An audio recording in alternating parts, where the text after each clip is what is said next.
ആദിവാസി ജനതയുടെ ഉന്നമനത്തിനായി സർക്കാർ ചെലവഴിക്കുന്നത് ജനസംഖ്യ അനുപാതത്തെക്കാൾ കൂടുതൽ തുകയാണെന്ന് വ്യവസായ വകുപ്പ് മന്ത്രി പി രാജീവ്.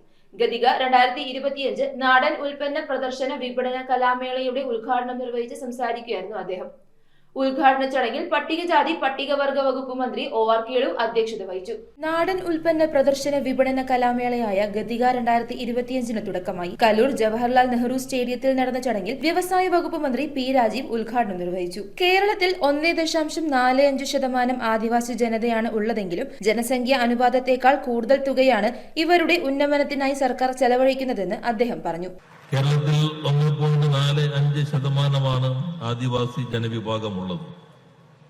എന്നാൽ ഇന്ത്യയിലെ മറ്റ് പലയിടങ്ങളിൽ നിന്നും വ്യത്യസ്തമായി യൂണിയൻ ഗവൺമെന്റിന്റെ സമീപനത്തിൽ നിന്നും വ്യത്യസ്തമായും 2.83% ഈ മേഖലയ്ക്ക് വേണ്ടി മാറ്റിവെക്കാൻ കേരളത്തിലെ സർക്കാർ തയ്യാറായിട്ടുണ്ട് എന്നുള്ളത് എടുത്തു പറയേണ്ടതാണ്. ജനസംഖ്യ അനുപാതത്തിനേക്കാളും കൂടുതൽ സാമ്പത്തിക അലോക്കേഷൻ ST മേഖലയ്ക്ക് നൽകുന്നുണ്ട്. പട്ടികജാതി പട്ടിക വകുപ്പ് മന്ത്രി OR കേളു സമ്മേളനത്തിൽ അധ്യക്ഷത വഹിച്ചു. കുട്ടികൾക്ക് 1ാം ക്ലാസ് മുതൽ എവിടം വരെയാണ് പഠിക്കേണ്ടത് സംബന്ധിച്ച് അവിടെ വരെയുള്ള എല്ലാ തരത്തിലുമുള്ള സാമ്പത്തിക ആനുകൂല്യങ്ങളും പഠിക്കാനുള്ള അടിസ്ഥാന സാഹചര്യങ്ങളും ഈ ഗവൺമെന്റ് ഒരുക്കിയിട്ടുണ്ട്.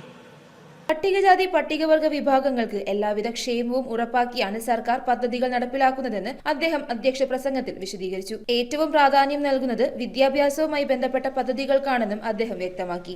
സമഗ്ര ഗോത്രകലാ യാത്രയായ തളിർമിഴി മെഗാ സ്ട്രീമിംഗിന്റെ പ്രകാശനം മന്ത്രി പി രാജീവിന് നൽകി മന്ത്രി OR കേളു നിർവഹിച്ചു. മേളയുടെ വിപണനോദ്ഘാടനം GCD അധ്യക്ഷൻ K Chandran Pillai Kochi corporation deputy mayor KA അൻസിയയ്ക്ക് നൽകി നിർവഹിച്ചു. അഖിലേന്ത്യാ ട്രേഡ് ടെസ്റ്റിൽ ദേശീയ തലത്തിൽ 1ാം റാങ്ക് നേടിയ പട്ടികജാതി വികസന വകുപ്പ് ITI വിദ്യാർത്ഥിനി R ദിവ്യയെ ആദരിച്ചു. ചടങ്ങിൽ MLA TJ Vinod, MLA PV Sreenijan, mayor advocate M Anilkumar, ജില്ലാ കളക്ടർ G പ്രിയങ്ക, വകുപ്പ് ഡയറക്ടർമാരായ ധർമ്മലശ്രീ, മിഥുൻ രാജ്, ജനപ്രതിനിധികൾ, ഉദ്യോഗസ്ഥർ തുടങ്ങിയവർ പങ്കെടുത്തു. ഉദ്ഘാടന സമ്മേളനത്തിന് ശേഷം സംഗീത സംവിധായകൻ ജാസി ഗിഫ്റ്റിന്റെ നേതൃത്വത്തിൽ സംഗീത നിശയും അരങ്ങേറി. News bureau, Ernakulam. 540 രൂപയുള്ള നമ്പീഷനായി ഇപ്പോൾ 493 രൂപയ്ക്ക്. ഡിസ്പ്ലേയുടെ എല്ലാ മസാലപ്പൊടികൾക്കും 50% കൂടാതെ അരി, ശർക്കര, പായസപ്പരിപ്പ്, സൺറിച്ച് ഓയിൽ, മിൽക്ക് മെയ്ഡ് തുടങ്ങി എല്ലാ സാധനങ്ങൾക്കും ഓഫറല്ലേ. The Salt hypermarket near Sreenarayana hall, Chullickal, Kochi.